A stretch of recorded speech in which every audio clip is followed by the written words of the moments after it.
The Bitcoin, Ethereum, and Blockchain Super Conference is coming to Dallas, Texas, February 16, 17, and 18 in 2018. If you know of a better way to get the latest insider knowledge about crypto, to hear directly from the top minds in this field, to interact personally with 800 fellow crypto lovers, hodlers, investors, miners, traders, developers, and founders, then I'd like to hear about it. If you don't, then you don't want to miss out.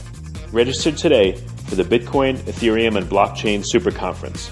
Go to bitcoinsuperconference.com and register today as a super early bird to get the lowest rates on tickets and hotel rooms. That's bitcoinsuperconference.com. Welcome to Almost Here, Round the Corner Future Technology podcast with Richard Jacobs. Future technologies poised to transform our lives for better or worse are the focus of this podcast. Almost here means these technologies are now here and starting to be used, or just around the corner, from Bitcoin to artificial intelligence, 3D printing, blockchain, virtual reality, and more. Hello, this is Richard Jacobs with Future Tech Podcast. I have Elliot Roth as my guest, the founder of Spira, and the website is livespira.com. Live, L-I-V-E, S-P-I-R-A.com. Elliot, how you doing? I'm great. It's been a good day. Excellent. Yeah, so let's jump right in. What is Spira about? What do you do? So Spira creates these simple food production systems to enable access to nutrition anywhere effortlessly. And we do that through algae. Well, yeah, when you say access to nutrition everywhere, sadly, probably McDonald's is fulfilling that role for most people. So, it sounds like your alternative is a lot more healthy. But you said algae. What kind of algae and, how does it help people nutritionally?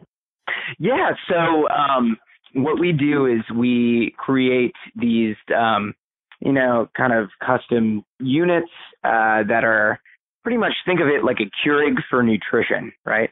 And what we end up using is algae, particularly spirulina, which is one of the most efficient organisms at producing protein and micronutrients. It's really amazing. It kind of, it produces about 60% protein by weight and 13 vitamins and 8 minerals, and it really doesn't require all that much to grow. Oh, wow. Well, how did you get into this? How did this concept come to you? So I actually got into it out of necessity. In 2015, I was living in Richmond, and Richmond, Virginia is a food desert. And I was kind of like a underemployed scientist looking for work. I didn't know it, but with all my kind of crazy experiments in the lab, I was steadily running out of money. And so my focus was elsewhere, and I didn't really realize that being poor is very expensive, and it was hard for me to get access to the grocery store, get around. So for the period of a couple of months, I was surviving on almost no money at all, and dumpster diving for food, trying to look for different ways to provide for myself. I ended up with the support of family and friends. Without the support of family and friends, I would have really starved. And I think that a lot of people are in a very similar situation across the United States, and I'm just very lucky to have the support of people around me. And so I kind of took that problem and then wanted to figure out how to turn it into an opportunity to solve that for everyone, if I could. And I realized that part of the difficulty of getting access to nutrition wasn't that we don't have enough, it's that we can't get it to where it's needed the most. And that what I wanted to do was figure out a way that I never had to worry about having a supply of just basic nutrients around me. So I figured NASA had been doing a lot of research into growing food for astronauts in space, and in a tiny amount of space, producing all sorts of like valuable nutrients for astronauts. And so I looked into what they were doing as a kind of space geek, and realized that they were growing algae as a means of supplying all the nutrition the astronauts needed. And so I figured if it was good enough for astronauts, it was probably good for me, and I started growing it and eating it in my little lab. Yeah, I mean, on a space station, space and resources are extremely limited, so they'd want to create stuff that I guess has the most bang for the buck, pound for pound. So it sounds like spirulina, is it? Yeah, actually, spirulina is the most, to put it in a sciencey way, thermodynamically efficient organism at producing nutrition. This basically means in a tiny amount of space, you can produce pretty much most of the protein you need and most of the micronutrients you need. So for me, it was really important that at a very low cost, I was able to supply myself with, just basic nutrition. As the vast majority of our income goes to either housing, which is about like 50% of our income. So I moved in with friends and was couch surfing and trying to figure it out that way. And then the rest of it goes to food and transport. And virtually like very little is spent on other miscellaneous kind of expenses. And so I wanted to figure out ways to reduce my food expenditures at that point. And it's amazing how little inputs it really needs. All you need is air, water, light, and a couple salts for it to grow. And it doubles every single day. So to put that in perspective, if I had, about a 4 foot by 4 foot space, 4 foot by 4 foot by 4 foot, and I started growing spirulina, it's about 1,000 liters or so. And over the course of 3 months, I would have the total mass of the world's oceans. But that's at like the ideal environment. That's crazy, yeah. Well, I would think, though, you probably just can't drink this stuff. It's probably gross on its own. So let's say you made some, but what did you do? You put it on other food, or you drank it, or how did you ingest the spirulina mixture? Well, really, the aha moment that we had was that I came to realize that the stuff that's sold in stores is processed in such a way that it just tastes really bad. It's actually like superheated and shot out of the cannon, and it breaks all of the actual nutrients apart. And so it starts smelling bad and tasting bad. And it gives algae a really bad rap because when you eat it fresh, it has almost no taste except for this like nutty and kind of buttery like aftertaste. It's really, really kind of nice. And so I started growing it, and whenever I harvested it, I always eat it fresh. Also, it's more nutritious that way. Like the closer that you get to your food supply, the more nutrient dense it gets. So, what does it look like? You grow it? Is it like a slime? Is it just a plant? And how do you ingest it? What do you recommend? Yeah, so what we end up selling online at our website is a little kit so that you can grow it yourself. And it's really just a tank of green bubbling water. So think of it kind of like a mad scientist kit, right? However, this kind of stuff that you're growing is way more nutritious than any of the fruits and vegetables that you could grow in your garden and takes a lot less space. When it comes out, you end up harvesting it and filtering it out, kind of like panning for gold, right? And what comes out on the filter looks like blended avocado. It's a little, kind of paste-like thing that you can combine in your foods in a variety of different ways. We've seen people add it to guacamole, eat it plain, put it on bread, mix it in with pancakes, have literal green eggs and ham. It's really the sky's the limit. Well, what do you recommend? From feedback, what seems to be the tastiest way to do it, or the least invasive for people, where they can still eat what they want to eat but get extra nutrients? Yeah. So what I would really recommend doing is you add it to something with a lot of carbs, because it balances out the nutrition in that way. Spirulina is really low in carbs and calories, but very high in protein and micronutrients. So if you add it to pasta, it gives it this really vibrant green color and gives it a nutrient boost. Oh, okay. So pesto pasta, but in a different, much healthier way. Yeah. It'd be, we did it a couple of different times and got really good results. What about what would be the most convenient way for people to have this? Like, are you selling the kit so they can grow it themselves, or are you eventually going to become a provider of it and sell it to people in like a eyedropper bottle or something, where they can, they don't have to do anything but just consume it? Yeah. So right now we're selling the kits as a means of like really understanding a couple of different things, like who are the kinds of people that are very interested in growing their own nutrition. how do we make it absolutely effortless so that at the press of a button, you can get just like basic nutrients every single day? And then the eventual goal is to actually, we have a lot of technology that we're working on to grow algae and work with algae, that we're working with a number of partners in both the developed and developing worlds to spread access to nutrition through different kinds of algae products. So we have partners that are working on like algae protein bars or algae bread, a variety of different kind of things. Okay, gotcha. So what's involved in the kit right now? What does it come with, and what do you have to do to grow the spirulina? Yeah. So currently, the kit comes with a filter. It comes with some tubing, a pump, everything required to actually mix the algae around so that it doesn't settle to the bottom or like settle on the sides, and it always gets light.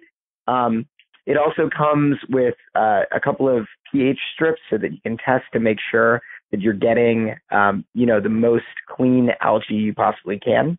And then it has a little instruction booklet so that it'll teach you how to set up the tank as well as harvest it. But really, like, one of the greatest things about this is that it has kind of like an initial starter amount.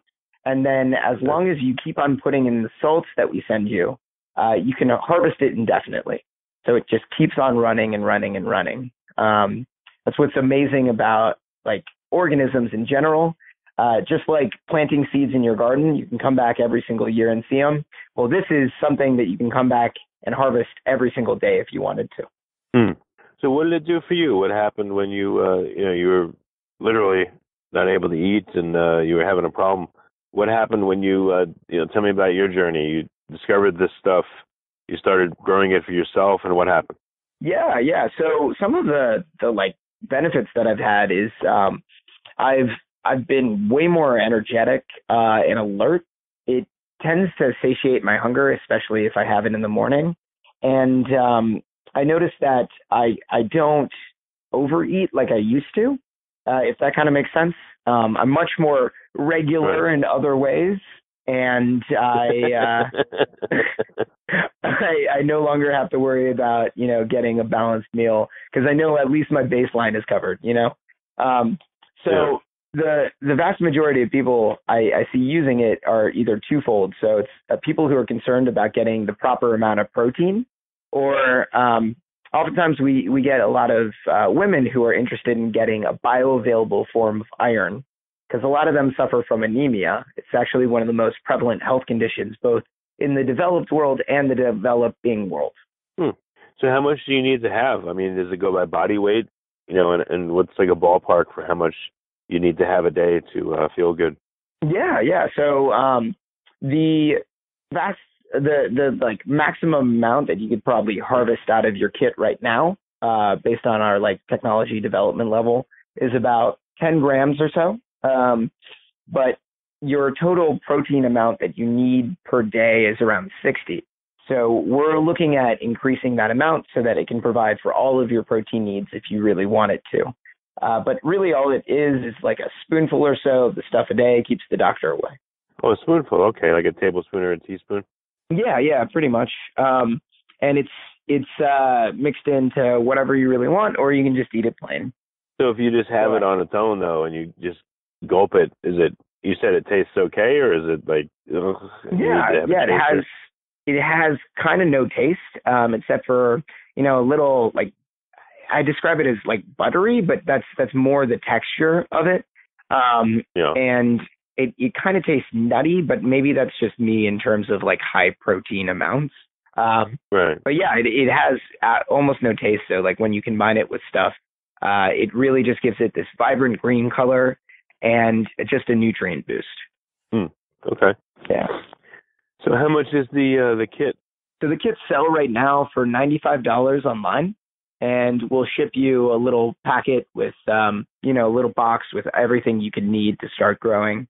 And we ship in the United States mostly, in Canada, but we've had customers all over the world, from Ireland to Australia to Trinidad and Tobago, and we're working on getting kits out there to really help people own their nutrition. Okay. And the kit, you said you have to pay for it monthly, or how long does it last you, the kit and the spirulina? Yeah, so the initial salts that we send with the kit should be good for a month or, around 12 or so, maybe a little more harvest after it initially starts growing. And then after that, we'll send you additional salts. We actually have people get subscriptions to salts, and the aim is to kind of cater those salts to what your nutritional requirements are. So if somebody wants to have a ketogenic diet versus a diet that emphasizes other kind of nutrients, we can provide salts that account for that. And those kind of inputs change. Yeah, those kind of inputs change what you end up getting out of the kit itself. How does it change? I mean, I thought it all grows spirulina. Like, let's say I want to do a ketogenic diet or, I don't know, paleo diet or something like that. Yeah. How is it different from just a regular person that says, hey, I just want to supplement what I'm doing?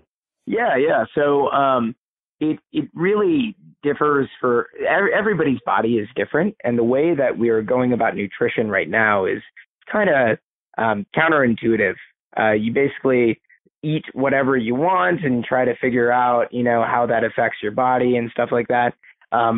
With our kits and then eventual devices, like fully formatted devices, the idea is that you can get customized nutrition, personalized nutrition, and customized taste for your like body goals or your kind of what you're interested in. And so part of it is just understanding the organism itself and how it works and interacts with the kind of inputs we put in. How big is the kit? What's the footprint of it? Where do people put it in their house? Yeah, so one of the things that we don't actually provide right now to ship, just because it's very heavy and it's made of glass, is the aquarium tank. So we actually asked people to get their own kind of like 12-inch by 20-inch aquarium tank or so to put on a countertop somewhere in the sun. And then the other thing that we don't provide is like a little 5-gallon bucket to filter through. So those two things, the 10-gallon aquarium tank and the 5-gallon bucket, really the footprint of that is probably about a square foot or so of countertop space, maybe a little more. Okay. So so I get my kit, I get my aquarium, all that. I put the stuff in there. It starts growing. How long does it take so I can make my first harvest?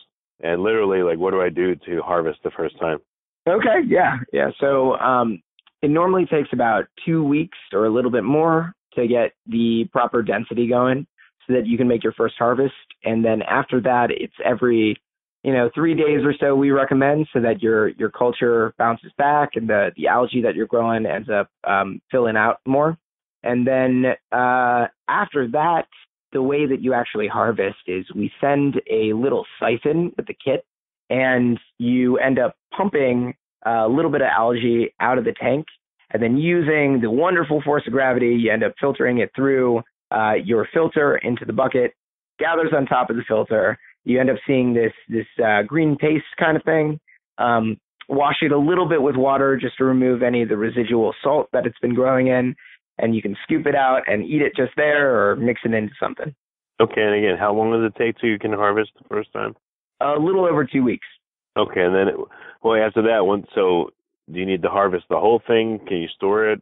Do you just harvest a little bit and let the rest of it sit? Will it go bad? What do you do from there to keep harvesting? Yeah. So there's two different aspects. So one is if you don't want to eat it right then, you can kind of mix it into something and store whatever you mixed it into, or it lasts in the refrigerator. So it lasts in the open for a couple of hours. It lasts in the refrigerator for, a little over a week or two, and it'll last in the freezer indefinitely. Oh, wow. Okay. Then the other part of your question was, so besides that, what do you end up doing to the kit to keep it going, right? So after you harvest, you take your the water that's been filtered out, and you just pour it right back into your aquarium tank, and then add in a little more salt just to replace whatever you ended up taking out. Because as you're consuming all these nutrients, you need to put nutrients back into the tank, and then it just keeps on growing. And so in the next couple of days, you're actually good to harvest again and add it to your whatever you want or eat it plain. So the ideal is, though, for our continued development over the next couple months, we'll be releasing a number of iterations on the kit to get it so that you can get additional harvest out of it, and it grows in a more dense fashion. Additional lighting on top of it, because we know some of our customers are growing in basements or areas where there isn't much lighting. And then some other methods of harvesting, so you don't have to worry about getting the siphon right and things like that. So okay. Any problems that can happen if you grow it wrong? I don't know, is there mold or other organisms that can grow? How do you know when you're growing this stuff, it looks right, and you haven't done something wrong, and you drink this stuff and go, or get sick or something? Yeah. So we're still figuring out a lot of things, but one of the common problems is if the pH of the tank drops below a certain amount. And so one of the things we recommend our customers end up doing is we include these little pH strips, which turn a dark green if the pH is over 9 or 10, right? So as long as it's within that range, you should be safe against any and all contamination. Spirulina is really great because it resists all sorts of different contamination. It's an extremophile, meaning it grows in these really, really extreme environments that it's very hard for anything else to grow in. The second aspect of that is that we recommend customers clean their tank maybe every month to 2 months. So what you do there is you just kind of do your normal harvest, and then during that you can clean around the edges and everything like that just to make sure it doesn't kind of clump up or, start looking dirty or anything. Right. And the third thing that we really recommend is just make sure that you're adding, so if the color changes on the tanker, it's not a nice, beautiful dark green, then be sure to contact us and we can help you figure it out. We provide insurance on all of our tanks and cultures that we send to people. So if anything goes wrong, we'll just send you a new batch of spirulina and you can start growing again. Okay, well, very good. So what's the best way for people to find out more and, to order a kit and see how everything works? Yeah. So go to our website. We have a pretty active blog where we talk about different recipes and different ways to actually use your kit. Be sure to reach out to us. You can reach me personally at elliot@livespira.com or any of our team on our website. And we also have a lot more information there too. So videos as well as, articles and an entire page devoted to how wonderful algae really is. It's our motivation to get more people interested in growing it and eating it in order to really enable a healthier and, more environmentally friendly world. Okay. Well, very good. I appreciate you coming on the podcast. That's a really cool, innovative idea. Thanks so much. Yeah, no, I'm really excited. Algae in general is just an amazing kind of thing. So if anybody has any ideas about different applications or varieties of algae technology that they're interested in, we're investigating a lot of that behind the scenes. So feel free to reach out to me, anybody listening to this podcast. All right, very good. Well, Elliot, thank you for your time. I appreciate it. Thank you so much. It's great being on here. The Bitcoin, Ethereum, and Blockchain Super Conference is coming to Dallas, Texas, February 16, 17, and 18 in 2018.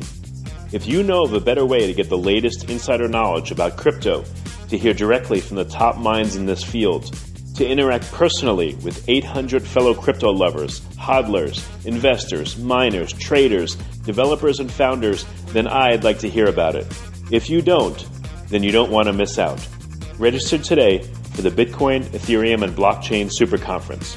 Go to bitcoinsuperconference.com and register today as a super early bird to get the lowest rates on tickets and hotel rooms.